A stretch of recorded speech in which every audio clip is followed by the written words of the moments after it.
hello and welcome back. Thank you very much for sticking with me. I hope you've enjoyed all of the lessons so far. This lesson is more complicated than the other things that we have previously looked at. So what I'm going to do is I'm going to split it into two parts.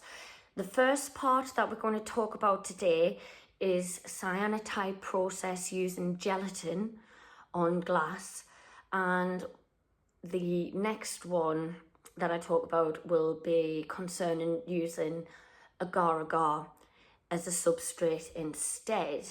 And the reason I'm going to have to do this is because obviously we're working with chemistries, and agar-agar is a totally different type of chemistry to the gelatin. So today we're going to look at gelatin. I'm your artist, Howell. If you want to have a look at my website, you can go to maverickbeyond.com. I have been a cyanotype artist for around 14, coming up to 15 years. And you can also follow me on Instagram at art_in_Sunderland. Cyanotype on glass, lesson number 8. This example here is a digital photograph that was taken on my phone last year when I was teaching at Newcastle University, and it was a really nice negative that I just thought was, well balanced and interesting. So I could just keep using it all the time. It's printed on acetate, so there's no reason why you can't just keep reusing things. What will you need to work with gelatin and cyanotype on glass? Now, I'm just going to point out that you can see on these, they're not massively edited images. The blues are really rich and vibrant, and it's not too thick. You can see some slight runoff marks where it's like dried at different rates. But overall, really nice blue that I was able to achieve with this negative.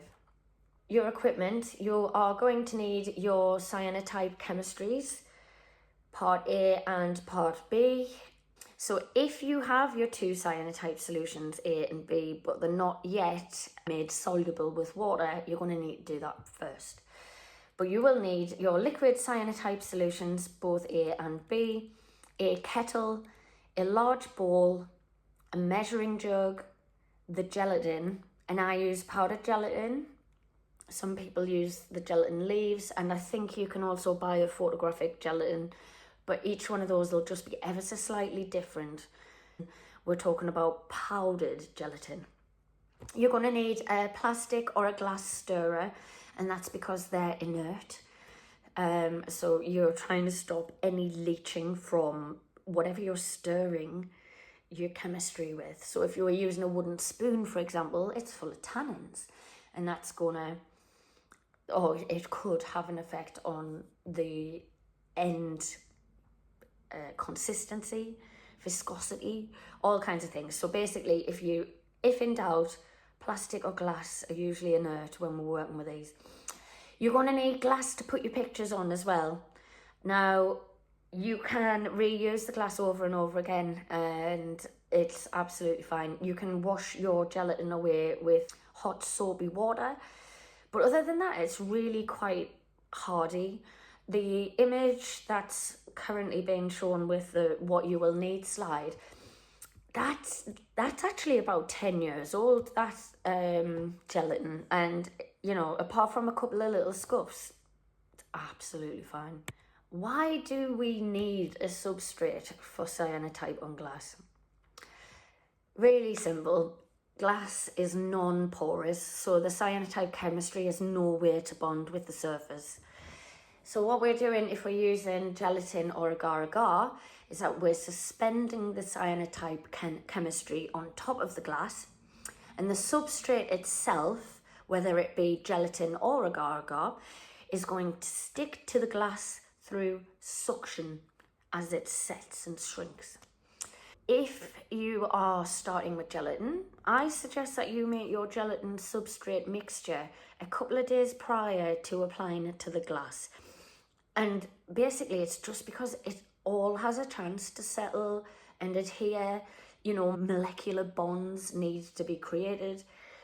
How am I combining the cyanotype with a substrate? This is why I've ended up separating the lesson into two very distinct parts, one with gelatin and one with agar-agar. How you combine them with that substrate is slightly different for each one. Actually, I'm saying slightly, it's massively different for each one. If you're using the Jacquard brand of chemistry, obviously it comes to you in the handy blackout bottle. So save one, clean it, and then you've got something that you can stick a little sticker on and say, you know, gelatin mixture and maybe a date or whatever. You want to mix your crystal chemistry with water, as I mentioned previously. And again, that needs to be left overnight. It needs to be shaken to within an inch of its life, and then you can come back and use it tomorrow. This little setup in the photograph is a large mixing bowl with, or it might be a casserole dish with a Pyrex measuring jug inside. I've put approximately 25 milliliters of hot water into the jug, so it's literally a shot. Fill the outer bowl with boiling water, so it's not going into your Pyrex mixing jug yet. It's going around the outside edge of the Pyrex jug so that your Pyrex jug is sitting in a hot bath. Once you've got that set up and it's got the hot bath around the outside and you've got a tiny little bit of boiling water in your Pyrex jug, you want to take your gelatin powder and you want to add it into the small amount of hot water that you've got in the bottom.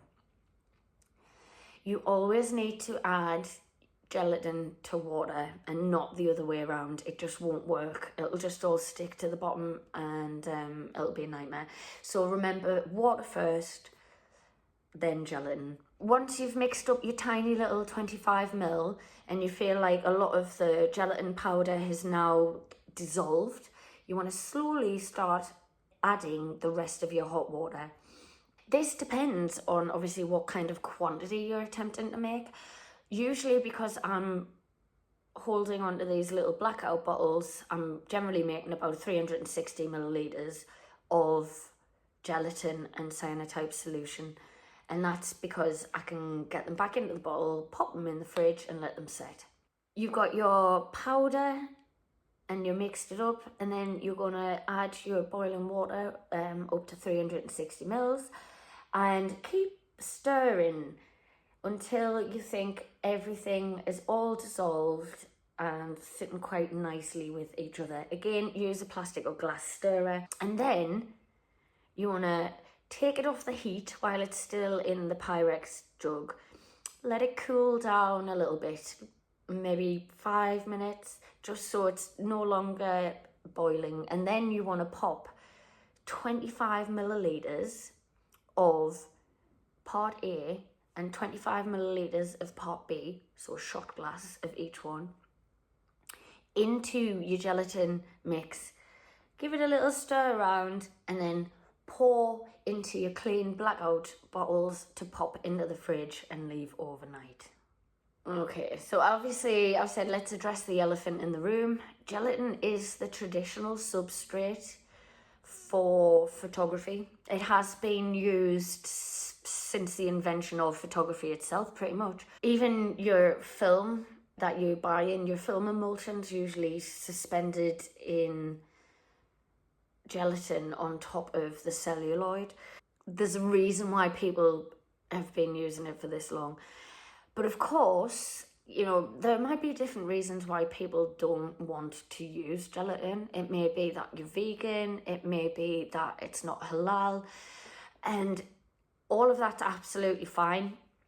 But you're going to have to work on the next lesson figuring out how to do agar-agar instead. There are thousands of bits and pieces written up online about mixing your cyanotype with gelatin. Not so many about mixing it with the agar-agar. That's been an interesting adventure all on its own. The reason why you want to use the bain-marie method is that gelatin burns really easily, and once it's burned, it's ruined. It just won't work in the same way.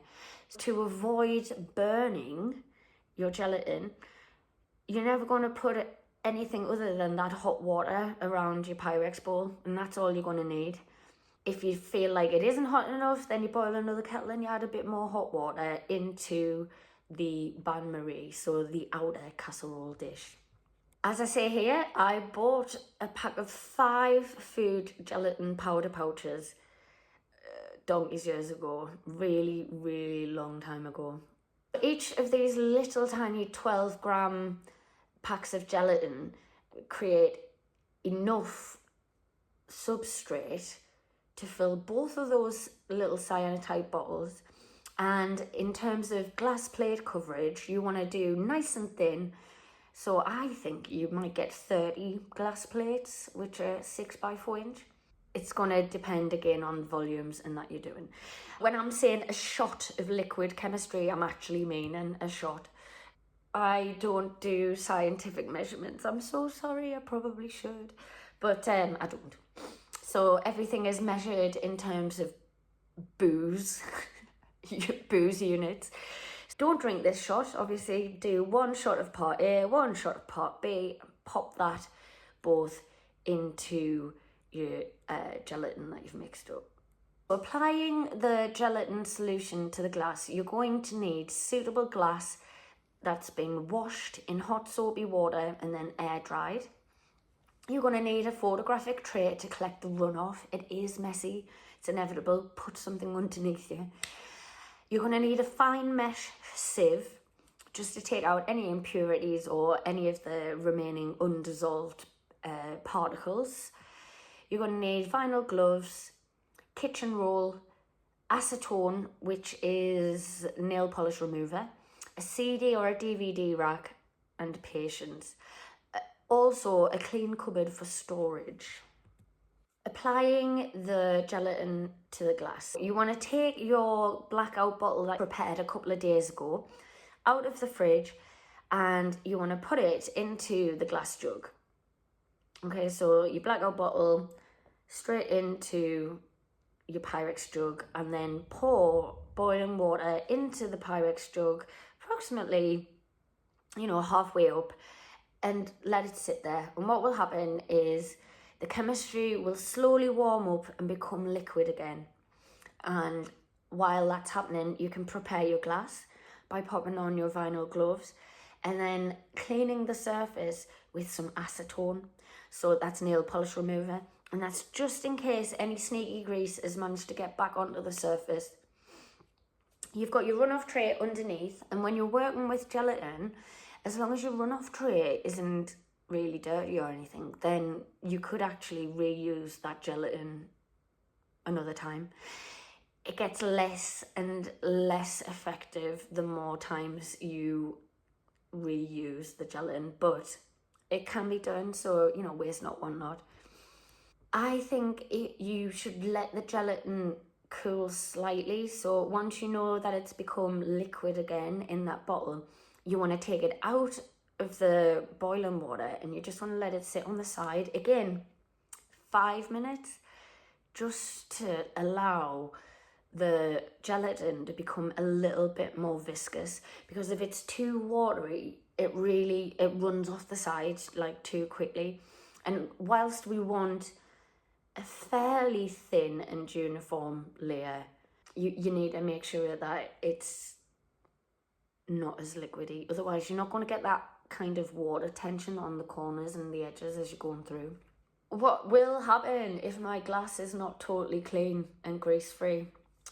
Well, the gelatin won't be able to make direct contact with the surface, and this can result in rips when you wash the piece, but also it can result in this veiling effect that has happened at the bottom. And basically, some of the water has managed to get underneath the substrate, and because there was grease there, and it has caused these folds and ripples in the emulsion. Honestly, I'm really terrible. I think there's a lot of beauty in this as well. I really quite like this weird crackle and the veiling. It adds different dimensions to the way that I want to read it. So even though this is blatantly not a successful print, I do think it's got some nice qualities to it.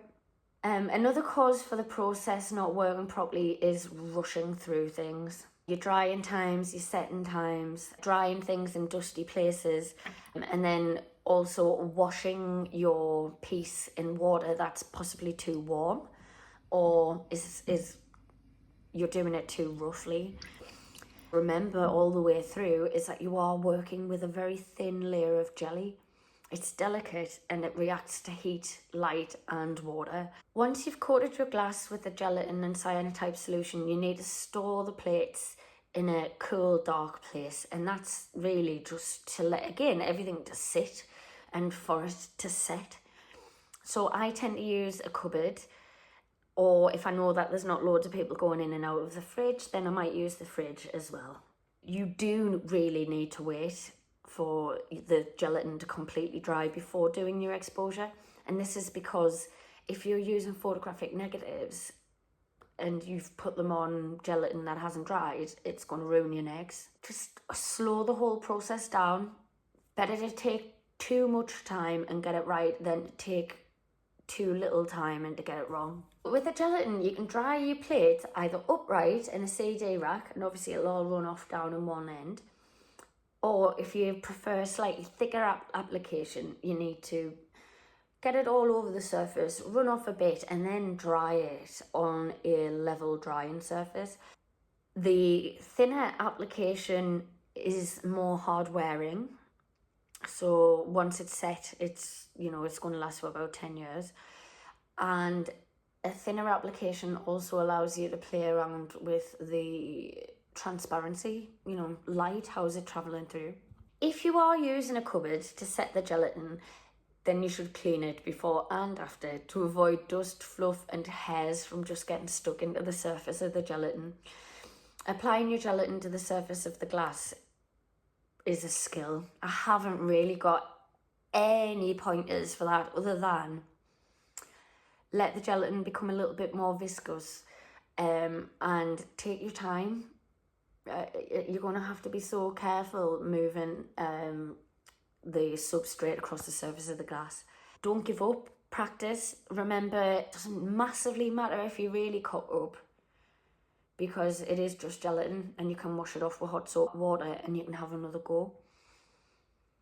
You're not going to be perfect at application first time round. It's just no other way to say it to you.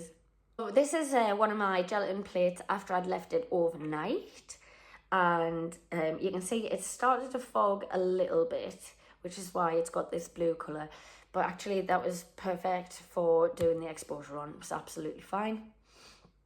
This is a hand-drawn negative that I'm going to combine with some actual photography negatives from my stash of negatives.